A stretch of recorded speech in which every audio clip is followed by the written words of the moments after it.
Jack, I've got some important news. The head of the CIA has finally given us the green light for the virtuous mission. Virtual mission? No, the virtuous mission. The future of our Fox unit depends on it. If it succeeds, we'll be officially organized into a unit. Virtuous mission? Sounds like some kind of initiation ritual. Don't get cocky. This isn't a training op. Right. So what exactly is this wonderful mission? Well, about 2 years ago, a certain Soviet scientist requested asylum in the West through one of our moles. His name is Nikolai Stepanovich Sokolov. He's head of the OKB 754 Design Bureau, one of the Soviets' top-secret weapon research facilities, and the East's foremost expert on weapons development. Sokolov? Isn't he that famous rocket scientist? The very same. On April the 12th, 1961, the Soviets achieved the first manned spaceflight in history. The Earth was blue, but there was no God. Well spoken. The rocket that carried Yuri Gagarin to orbit was the A-1, known as the Vostok rocket. Sokolov is said to be the man most responsible for the multi-engine cluster used in that rocket.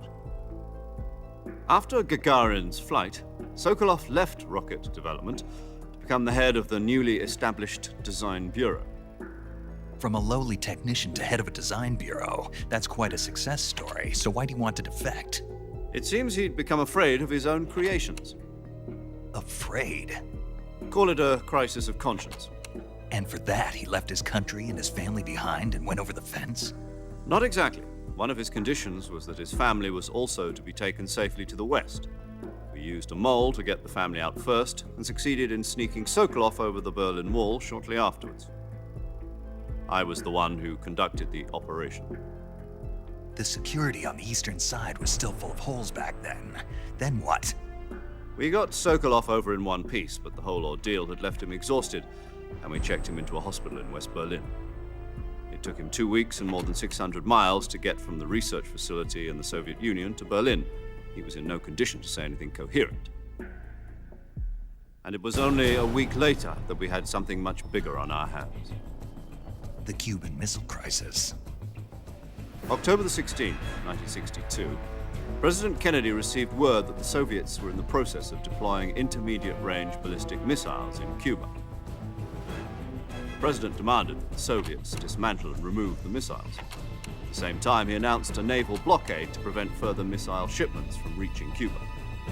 But the Soviets didn't back down, instead placing their armed forces on secondary alert. Soviet transport ships carrying missiles continued on course towards Cuba. US and Soviet forces went on alert for an all-out nuclear war. Frantic negotiations were conducted through the UN's Emergency Security Council and unofficial channels to end the hair-trigger standoff. Finally, on October the 28th, the Soviet Union agreed to remove its missiles from Cuba, and so the world avoided a nuclear holocaust. But in order to get the Soviets to pull their missiles out, we had to make a deal. You mean the one where the US agreed to remove its IRBMs from Turkey? No. The Jupiter IRBMs deployed in Turkey were obsolete, and we were going to get rid of them anyway. They had no strategic value whatsoever to either the US or the Russians. The Turkey deal was a ruse, a cover story that was fed to the other intelligence agencies around the world. So what did the Russians really want? Sokolov. They wanted us to return Sokolov. You mean the Soviets pulled out of Cuba just to get their hands on Sokolov? That's right. What the hell was he working on? At the time, we had no idea. We were running out of time. It was either give up Sokolov or risk full-scale nuclear war. In the end, we had no choice. President Kennedy gave in to Khrushchev's demand. The next day, I got Sokolov out of the hospital, handing him over to agents on the eastern side. Sokolov kept on screaming, "Save me," until he disappeared from my sight.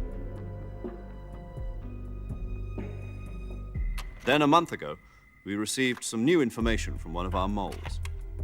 About Sokolov? Yes. He was taken back to the research facility and forced to continue working on the weapon in question under KGB supervision. What's more, it's on the verge of completion. So what kind of weapon is it? Something to do with space rockets? No, missiles. Same technology. I guess you're right. We don't know the details, but it appears to be a new kind of nuclear device. For half a year now, the Soviets have been conducting frequent nuclear tests at Semipalatinsk. Something to do with the weapon, I assume. We're talking about a secret weapon so big that Khrushchev was ready to pull out of Cuba to get it back. Is Sokolov still in the facility? No, according to our intelligence, he's in Selino-Yarsk, a place in the mountains about 3 miles to the west that's known as the Virgin Cliffs. The Virgin Cliffs. Nice name for a virtuous mission. They moved him there just recently. Why? Apparently, they're conducting a field test of the weapon, but it's our best chance to get him back. This mission would never have been possible if he was still in the research facility.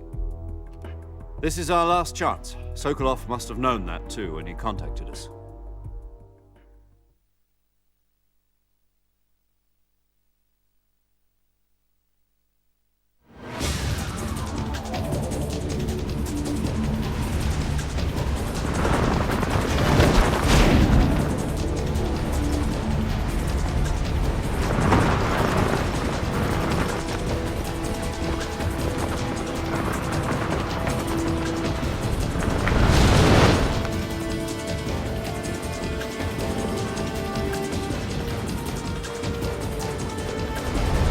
Listen up, Jack. Your mission is to infiltrate Selino-Yarsk in the Soviet mountains, ensure the safety of Sokolov, and bring him back to the West.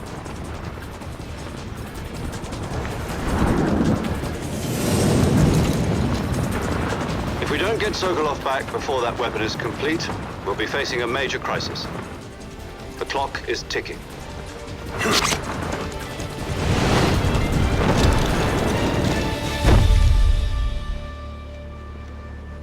Once we've confirmed the rescue of Sokolov, stand by at the recovery point. A recovery balloon will be dropped at that point. Helium will be pumped into the balloon to inflate it. The process takes about 20 minutes. Once it's complete, the gunship's arm will latch onto the balloon and pull it up. The Fulton surface-to-air recovery system. I'm familiar with the theory. Take it easy. It's been combat-proven. Do you think Sokolov is up to it? The shock will be less than during a parachute jump, and the arm can handle up to 500 pounds. So you're planning on going over the border in a single combat talent? She's equipped with 2 6-barrel 20mm Vulcan cannons, as well as 2 40mm machine guns. Sounds like she could hold her own against a battalion of tanks. Even with the fuel in the reserve tank, we're facing a 4-hour time limit. If all goes well, it shouldn't take more than a few hours. Home in time for dinner. But if anything goes wrong, you'll be eating dinner, breakfast, and all the rest of your meals in the jungle.